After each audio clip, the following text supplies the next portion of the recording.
Di sisi lain Afan yang melihat Az-Zahra yang masih SD, Afan pun takut kalau Az-Zahra tumbuh dengan penuh derita, dan dia juga takut kalau Az-Zahra tumbuh menjadi seperti ibunya. Akhirnya Afan pun mulai berpikir, sebelum Az-Zahra tumbuh menjadi seperti ibunya, dia harus menghabisi Az-Zahra saat itu juga supaya Az-Zahra tidak merasakan pahitnya hidup dan bisa bahagia di surga. Assalamualaikum warahmatullahi wabarakatuh. Semoga kawan Mamang selalu diberi kesehatan dan dilancarkan rezekinya. Di sini kita akan membahas tentang peristiwa kejadian yang terjadi di dunia ini. Kali ini kita akan membahas tentang seorang ayah yang tega menghabisi putri kandungnya sendiri, yang usianya masih kecil dengan alasan supaya putrinya bisa langsung masuk ke surga. Bagaimana cerita selanjutnya? Daripada penasaran langsung aja kita ke ceritanya. Muhammad Koat Afaul Kirom atau yang biasa dipanggil Afan. Dia tinggal di Desa Manukan Kulon, Kecamatan Tande, Surabaya. Afan merupakan anak bungsu dari keluarga yang sederhana. Afan juga sangat dekat sekali dengan ayahnya, tetapi sayangnya saat di usianya yang masih 3 tahun, Afan pun harus kehilangan ayahnya yang saat itu sedang dekat sekali dengan Afan. Sehingga sejak saat itu ibunya lah yang selalu berusaha untuk bisa menjadi ibu yang baik sekaligus ayah untuk Afan. Hingga pada akhirnya Afan pun tumbuh dengan sangat dimanja oleh ibunya. Apapun yang dia minta, ibunya selalu berusaha sebisa mungkin menuruti keinginannya. Meskipun saat itu kehidupan mereka cukup sederhana. Lalu tibalah pada tahun 2011 di mana Afan ini sudah lulus SMA dari salah satu sekolah yang ada di Surabaya.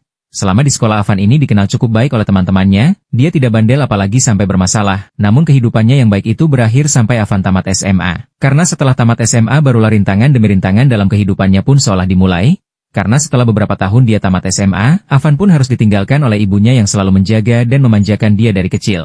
Setelah kehilangan ibunya, Afan pun tinggal dengan kakak dan suami kakaknya yang masih ada di kawasan Manukan Kulon, Surabaya.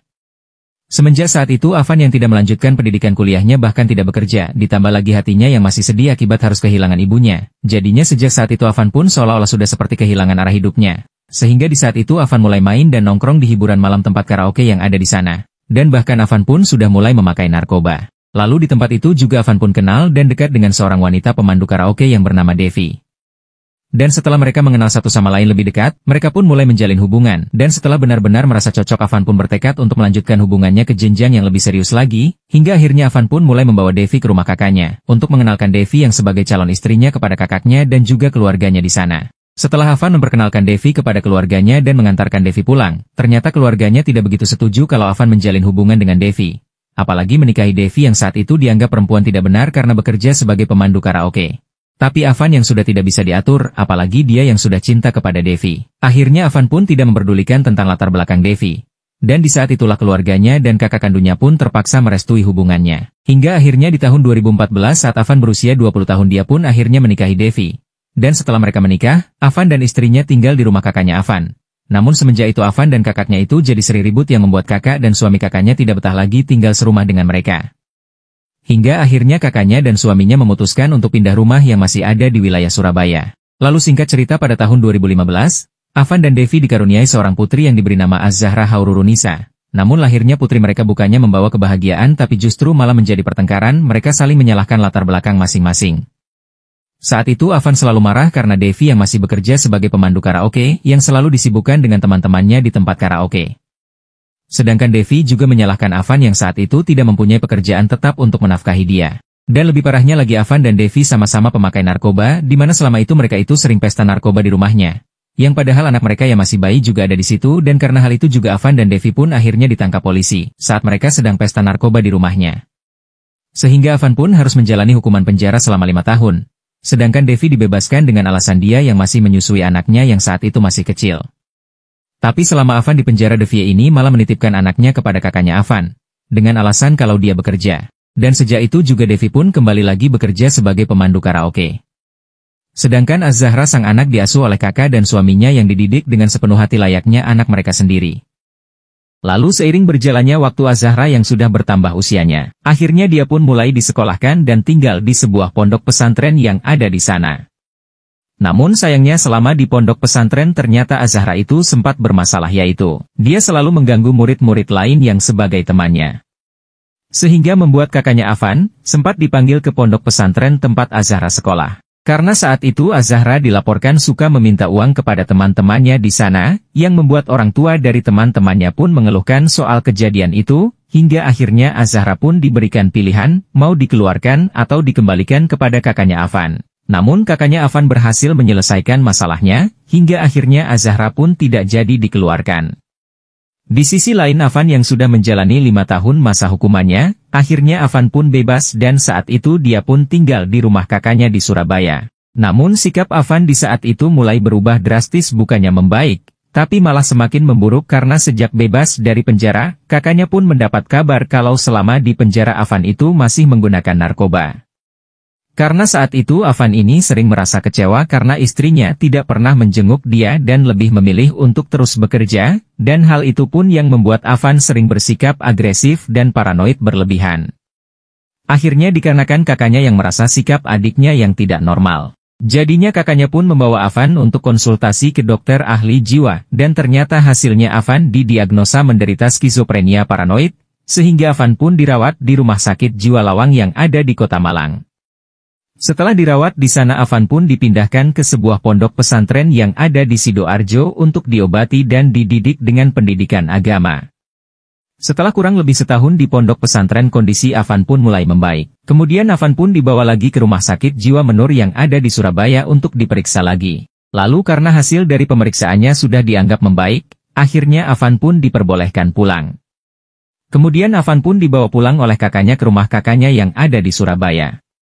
Kemudian Afan pun mulai rajin beribadah dan, bukan cuma itu saja kakaknya Afan yang saat itu menjalankan usaha konveksi kain. Akhirnya kakaknya pun mempekerjakan Afan ini dengan tugas memotong kain yang digaji 300.000 setiap minggunya. Lalu kemudian kakaknya yang sudah melihat kondisi Afan yang sudah cukup membaik, akhirnya kakaknya pun membawa Afan ke pondok pesantren tempat putrinya belajar, untuk bertemu dengan putrinya Az-Zahra.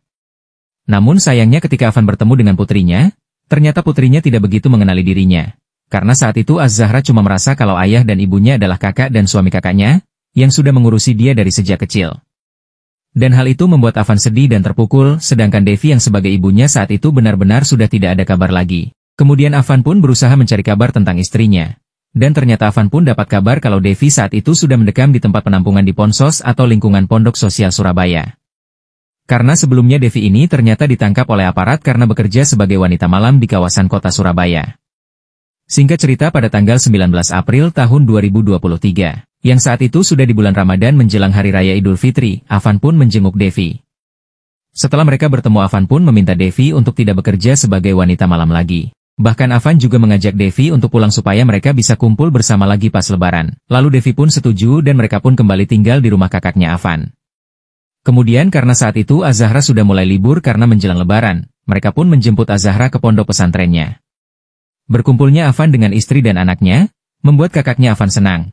Bahkan saking senangnya, kakaknya pun sampai memberi uang sebesar 14 juta kepada Afan dan Devi untuk kebutuhan persiapan Lebaran mereka. Bukan cuma itu, suami kakaknya pun sampai mengizinkan mereka tinggal secara gratis di rumah sewaan milik orang tuanya yang ada di Desa Putar Telur, Kabupaten Gresik yang berjarak sekitar 57 menit perjalanan dari kota Surabaya. Jadinya pas di hari Lebaran tepatnya di tanggal 22 April tahun 2023 Afan dan Devi pun membawa Az-Zahra pindah dan tinggal di rumah ini yang berada di persawahan yang sepi tanpa tetangga. Yang memang ini pun membuat kakaknya senang dan menyangka kalau Lebaran tahun ini akan membuat keluarga mereka bahagia. Namun ternyata sebaliknya Lebaran tahun itu justru menjadi Lebaran yang paling mengerikan untuk mereka semua. Karena setelah beberapa hari mereka tinggal bahkan merayakan Lebaran, pada awalnya semuanya berjalan lancar namun semuanya bermula pas di tanggal 26 April 2023 pada pagi hari ketika Devi sang istri pamit kepada Afan kalau dia mau mengurus KTP di tempat tinggalnya di Surabaya. Devi juga berjanji kalau sebelum malam dia sudah pulang lagi, lalu Afan pun mengizinkan istrinya. Namun setelah menunggu selama 2 hari ternyata Devi pun tidak kunjung pulang, sehingga membuat Afan pun jadi cemas marah-marah sendiri. Ditambah lagi ketika Afan melihat akun sosmed Devi yang di saat itu Devi memposting beberapa foto dengan para lelaki di tempat hiburan malam, dan hal ini pun yang membuat Afan semakin marah. Di sisi lain Afan yang melihat Az-Zahra yang masih SD Afan pun takut kalau Az-Zahra tumbuh dengan penuh derita, dan dia juga takut kalau Az-Zahra tumbuh menjadi seperti ibunya. Akhirnya Afan pun mulai berpikir, sebelum Az-Zahra tumbuh menjadi seperti ibunya, dia harus menghabisi Az-Zahra saat itu juga supaya Az-Zahra tidak merasakan pahitnya hidup dan bisa bahagia di surga. Kemudian Afan pun mulai merencanakan untuk melenyapkan putrinya itu, karena memang di rumah itu cuma ada mereka berdua yang dianggapnya aman untuk mengeksekusi Az-Zahra. Lalu Afan pun mencari cara di internet, dan setelah menemukan caranya kemudian di tanggal 28 April pada pukul 7 malam, Afan pun pergi ke dapur untuk mengasah pisau. Dan setelah selesai pisaunya pun dia letakkan di rak piring karena rencananya, aksinya itu akan dia lakukan di tengah malam nanti. Lalu kemudian sambil menunggu, Afan pun sempat tidur dulu di sebelah Az-Zahra dan setelah pukul 4 subuh Afan pun bangun. Sedangkan Az-Zahra saat itu masih tidur pulas. Kemudian Afan pun langsung mengambil pisau yang sudah diasah tadi. Setelah itu dia pun menusukkan pisau itu ke tubuh Az-Zahra dengan 24 kali tusukan yang membuat Az-Zahra pun seketika langsung berhenti bernapas. Setelah memastikan Az-Zahra yang sudah tidak lagi bernafas, lalu di pagi harinya tepatnya di jam 7 pagi Afan pun langsung menyerahkan diri ke Polsek Tandas. Di mana di sana dia mengaku kepada pihak kepolisian kalau dia baru saja mengeksekusi anaknya sendiri di rumahnya. Polisi yang mendengar pengakuan itu mereka pun kaget. Kemudian pihak kepolisian serta Afan pun langsung mendatangi rumahnya dan melihat Az-Zahra yang sudah terbujur kaku bersimbah cairan merah di kamarnya. Pihak kepolisian pun langsung menahan Afan sedangkan jasad Az-Zahra langsung dibawa ke Rumah Sakit Ibnu Sina yang ada di kota Gresik. Kemudian pihak kepolisian menghubungi keluarganya Afan tentang kejadian ini. Dan kakaknya Afan yang mendengar kabar tersebut, dia benar-benar kaget dan syok apalagi setelah mereka melihat Az-Zahra yang sudah terbujur kaku di rumah sakit. Di sisi lain saat polisi melakukan olah TKP, di situ polisi menemukan selembar kertas yang berisi lukisan Az-Zahra yang ternyata sebelum kejadian ini terjadi. Az-Zahra ini sempat melukis 4 orang yang sedang menangis, dan juga ada ucapan selamat tinggal yang diucapkan Az-Zahra kepada temannya dan ternyata ucapan selamat tinggal itu menjadi perpisahannya yang terakhir. Lalu kemudian setelah menjalani proses pemeriksaan akhirnya Afan pun mulai menjalani persidangan di Pengadilan Negeri Gresik. Dan lebih gilanya Afan ini tidak mengaku menyesal karena sudah menghabisi Az-Zahra yang sebagai anak kandungnya. Bahkan dia juga mengaku, kalau dia melakukan semua itu, hanya demi Az-Zahra agar bisa bahagia di surga. Daripada dia hidup dan tubuh besar dengan perihnya hidup. Apalagi Afan takut, kalau Az-Zahra nantinya mengikuti jejak ibunya yang sebagai wanita penghibur. Afan juga mengaku kalau dia tidak menghabisi istrinya karena dia merasa kalau istrinya tidak pantas masuk surga jadinya dia membiarkan istrinya hidup dengan dosa-dosanya.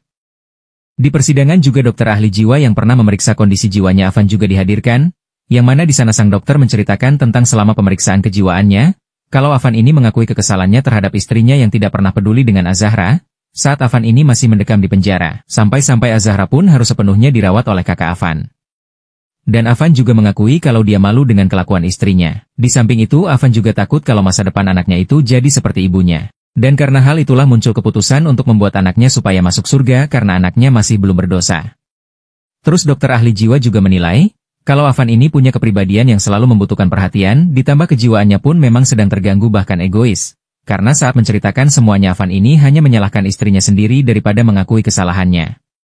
Tapi saat kejiwaannya diperiksa, dokter ahli jiwa memang mengakui kalau Afan melakukan itu semua dalam keadaan sadar. Namun yang mengagetkannya lagi, Afan ini justru minta dihukum mati kepada hakim dengan alasan kalau Az-Zahra sering masuk ke dalam mimpinya, jadi Afan meminta dihukum mati saja supaya bisa bertemu dengan Az-Zahra di surga.